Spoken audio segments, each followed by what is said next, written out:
mais um dia te contando as histórias do livro Medicina Macabra. Se você acha que já viu de tudo na história da medicina, é porque ainda não ouviu essa história que eu vou te contar agora. Em uma tarde ensolarada de agosto de 1702, um homem que se chamava Anthony Gray, de 57 anos, desmaiou repentinamente enquanto jogava bocha. Bom, e as tentativas para salvá-lo, lógico, seguiram os métodos da época. Anthony chegou à cidade com uma ótima saúde e permaneceu assim por mais ou menos uns 12 dias. Durante esse período, ele fazia apenas caminhadas leves depois das suas rezas matinais, nada de exercícios pesados, sabe? Ele então combinou com um amigo de jogar uma partida de bocha às 17 horas. O amigo se chamava Goodball, que era médico.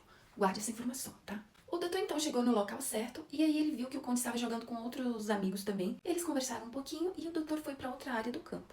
Pouco tempo depois, ouviu uns gritos de que um lorde havia caído no chão. Ao correr até o local, ele deu de cara com o conde caído no chão, sem pulso, sem respiração e com os olhos fechados. Apenas um leve som ainda vinha da sua garganta. Sem técnicas modernas, ele aplicou uma série de procedimentos que eram comuns na época. Primeiro, ele aplicou sangria nos dois braços do conde, retirando 300 ml de sangue. Depois, aplicou um estimulante nasal em suas narinas. Depois, mandou administrar 90 ml de um vinho misturado em antimônio que era usado como eméticos, que foi despejado diretamente na garganta do conde. A intenção era provocar alguma reação forte, como tosse, espirro, vômito, e assim reanimá-lo. Após isso, o conde foi levado para um quarto simples, onde o médico tentou deixar sua cabeça erguida. Ele então solicitou que um cirurgião aplicasse copos de ventosa nos ombros do paciente, mas o cirurgião não tinha os equipamentos necessários no momento. O doutor tentou outras medidas para tentar reanimar o conde. Ele então raspou a sua cabeça e aplicou um empolador na sua cabeça, ombros e pescoço. Empolador é uma substância que causava bolhas para tentar expulsar as toxinas.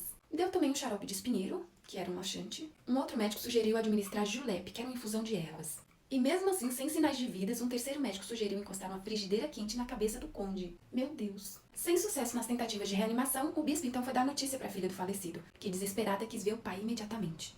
Ela então pediu para que o corpo fosse levado para o seu apartamento. O médico então concordou, acreditando que o movimento da carruagem e o calor do criado do lorde que o levava poderia ativar os medicamentos que foram administrados anteriormente. Porém, meus queridos, tudo indicava que o conde já estava morto desde a hora que ele caiu lá atrás. Mesmo assim, após eles colocarem o corpo no chão, eles ainda continuavam com os esforços. Dessa vez, eles acenderam um cachimbo de tabaco e sopraram a fumaça em seu ânus, já que não tinha uma enema de tabaco disponível, que nada mais nada menos era um líquido preparado com tabaco que era injetado no ânus do paciente e assim tratando várias enfermidades.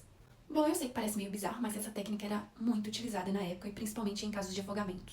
Mesmo exaustos, os médicos recorreram a um último método, que no caso era aquecer o corpo do conde colocando tripas quentes de uma ovelha recém-abatida sobre a barriga e o estômago. Só que assim, nada resolveu, porque óbvio, ele já estava morto, né? Só que assim, temos uma explicação para tanta insistência. Naquela época era muito difícil distinguir a morte de um coma. E assim, em alguns casos só era seguro confirmar a morte depois que o corpo começava a apresentar sinais de rigidez. O Dr. Goodball estava certo de que a morte do conde ocorreu por conta de um AVC, que teria o atingido de forma fulminante. Se você, assim como eu, ficou chocado com esses métodos que eram usados na época, me conte aqui nos comentários.